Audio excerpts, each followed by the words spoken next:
Okay, so I want to see how quickly I can do this. Remind you of what flow through, the whole concept of flow through is.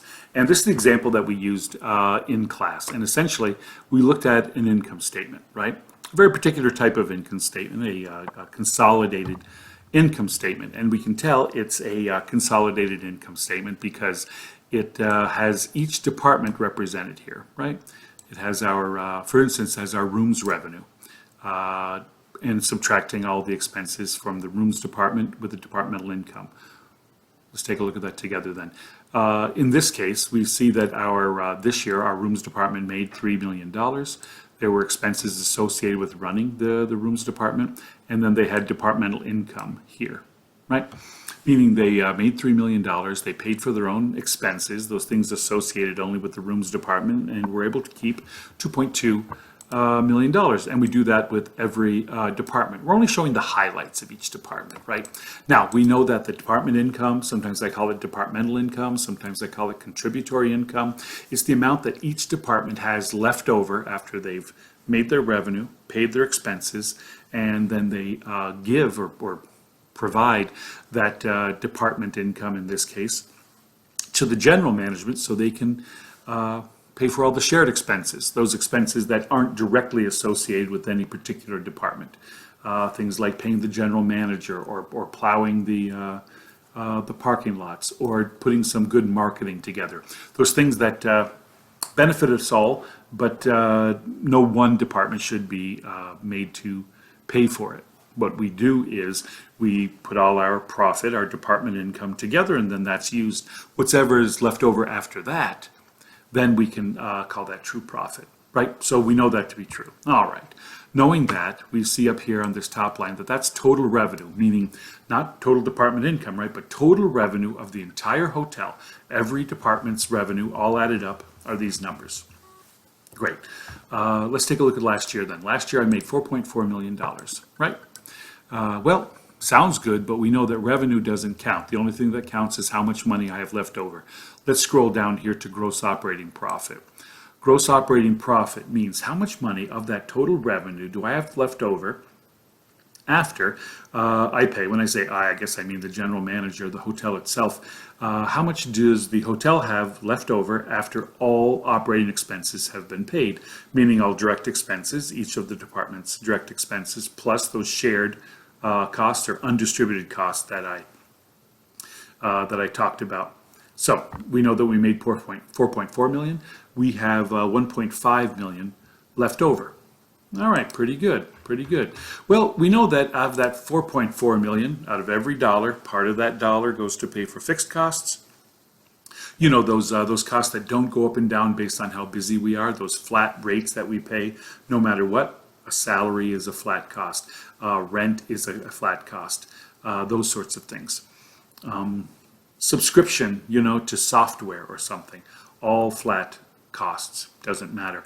It's, you know, it's a monthly payment, right? No matter how busy or how slow we are, stays the same. So part of every dollar I bring in revenue goes to pay for a fixed cost, and then some more of that money goes to pay for variable costs, those things that do go up and down based on how busy we are. Hourly staff, or in the case of a restaurant, the food, the amount of food I buy obviously is going to go up if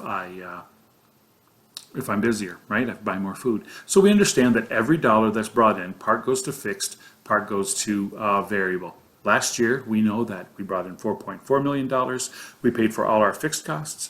We paid for all our variable costs because all costs are either fixed or variable, and had $1.5 million left. Great. So we know that $4.4 million will cover all our fixed costs and all our variable costs. Let's go to this year. This year, I made about $500,000 more than last year, right? Take a look. I made $5 million. I'm, again, estimating, but about $500,000 more. That new $500,000, anything past the 4.4 that I made last year, that new $500,000, every one of those dollars doesn't have to, part of that, each of those new dollars does not have to go to pay for fixed costs. Those have already been covered up to the point of $4.4 million, right? Really, even that break-even point that we talked about covers all my fixed costs. So anything above that break-even point, anything above, in this case, that 4.4, I made last year should be easier to hold on to because one of the costs, fixed costs, that new money doesn't have to go to pay for at all. Remember, a fixed cost, no matter how much money I make or how busy I am or how much business I have, those fixed costs aren't going to go up. So if last year I was able to make $4.4 million and cover my fixed costs, then if this year I make $500,000 more, that additional money, none of that additional money has to go to pay for fixed costs. They're already covered. Well, then I should be able to hold on to more of that $500,000, shouldn't I, right? Because there are fewer costs associated with earning it.